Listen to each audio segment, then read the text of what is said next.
ವೀಕ್ಷಕರೇ, ನಿಜಕ್ಕೂ ಇದೊಂದು ದುಃಖದ ಸಂಗತಿ. ಕರಿಯಾಟು, ಗಣಪ, ಕೆಂಪ ಈ ರೀತಿ ಇನ್ನೂ ಕೂಡ ಹಲವು ಸಿನಿಮಾಗಳಲ್ಲಿ ನಟಿಸಿದಂತ ನಟ ಸಂತೋಷ್ ಬಾಲರಾಜ್ ಅವರು ಇವತ್ತು ನಿಧನರಾಗಿದ್ದಾರೆ. ಕಳೆದ ಕೆಲವು ದಿನಗಳಿಂದಲೂ ಕೂಡ ಅವರು ಅನಾರೋಗ್ಯದಿಂದ ಬಳಲ್ತಾ ಇದ್ರು. ಅವರಿಗೆ ಜಾಂಡೀಸ್ ರೋಗ ತಗುಲಿತ್ತು. ಬನಶಂಕರಿಯಲ್ಲಿ ಇರುವಂತಹ ಸಾಗರ್ ಅಪೋಲೋ ಆಸ್ಪತ್ರೆಯಲ್ಲಿ ಅವರು ಚಿಕಿತ್ಸೆಯನ್ನು ಕೂಡ ಪಡಿತಾ ಇದ್ರು. ಸಂತೋಷ್ ಬಾಲರಾಜ್ ಅವರಿಗೆ ಈಗ ಸುಮಾರು 38 ವರ್ಷ ವಯಸ್ಸಾಗಿತ್ತು. ಕಳೆದ ಕೆಲ ದಿನಗಳಿಂದ ಅವರು ಅನಾರೋಗ್ಯದಿಂದ ಬಳಲ್ತಾ ಇದ್ರು.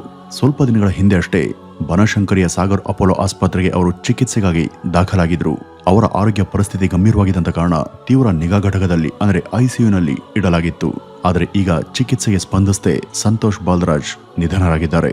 ಈ ಜಾಂಡೀಸ್ ಕಾಯಿಲೆ ಬಾಲರಾಜ್ ಅವರ ದೇಹವನ್ನೆಲ್ಲ ಆವರಿಸಿತ್ತು.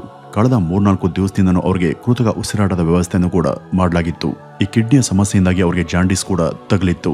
ಈ ಮೊದಲು ಕೂಡ ಸಂತೋಷ್ ಬಾಲರಾಜ್ ಅವರು ಜಾಂಡೀಸ್ನಿಂದ ಬಳಲ್ತಾ ಇದ್ರು. ಆಗ ಅವರು ಚಿಕಿತ್ಸೆಯನ್ನ ಪಡೆದುಕೊಂಡಿದ್ರು. ಆದ್ರೆ ಈ ಬಾರಿ ಪರಿಸ್ಥಿತಿ ಕೈಮೀರಿ ಹೋಗಿತ್ತು. ಈ ಸಂತೋಷ್ ಬಾಲರಾಜ್ ಇನ್ನೂ ಕೂಡ ಮದುವೆ ಆಗಿರಲಿಲ್ಲ. ಕೆಂಪ ಸಿನಿಮಾದ ಮೂಲಕ ಸಂತೋಷ್ ಬಾಲರಾಜ್ ಚಿತ್ರರಂಗವನ್ನ ಪ್ರವೇಶ ಮಾಡಿದ್ರು. ಅದಾದ್ಮೇಲೆ ಅವರು ಕರಿಯಾಟು, ಗಣಪ ಸಿನಿಮಾಗಳಲ್ಲೂ ಕೂಡ ನಟಿಸಿದ್ರು. ಕರಿಯಾ ಸಿನಿಮಾದ ನಿರ್ಮಾಪಕರು ಆದಂತ ಆನೇಕಲ್ ಬಾಲರಾಜ್ ಅವರ ಪುತ್ರ ಈ ಸಂತೋಷ್ ಬಾಲರಾಜ್. ಕಳೆದ ವರ್ಷ ಈ ಆನೇಕಲ್ ಬಾಲರಾಜ್ ಅವರು ಕೂಡ ನಿಧನರಾಗಿದ್ರು. ಈಗ ಅವ್ರ ಮಗ ಸಂತೋಷ್ ಕೂಡ ಇಹಲೋಕವನ್ನ ತ್ಯಜಿಸಿದ್ದಾರೆ. ಚಿತ್ರರಂಗದಲ್ಲಿ ಒಳ್ಳೆ ಯಶಸ್ವಿ ಚಿತ್ರಗಳನ್ನ ಕೊಟ್ಟು ಸ್ಟಾರ್ ಹೀರೋ ಆಗಿ ಬೆಳೆಯುವಂತ ಎಲ್ಲ ಲಕ್ಷಣ ಕೂಡ ಅವರಲ್ಲಿ ಇತ್ತು. ಆದ್ರೆ ಅವರು ಇಷ್ಟು ಬೇಗ ಸಾವನ್ನಪ್ಪಿದ್ದು ಕುಟುಂಬ ಸದಸ್ಯರಿಗೆ ಭಾರಿ ದುಃಖವನ್ನ ತಂದಿದೆ. ಒಟ್ನಲ್ಲಿ ಅವರ ಆತ್ಮಕ್ಕೆ ಶಾಂತಿ ಸಿಗಲಿ ಅಂತ ನಾವೆಲ್ಲರೂ ಕೂಡ ಆ ದೇವರಲ್ಲಿ ಪ್ರಾರ್ಥಿಸೋಣ.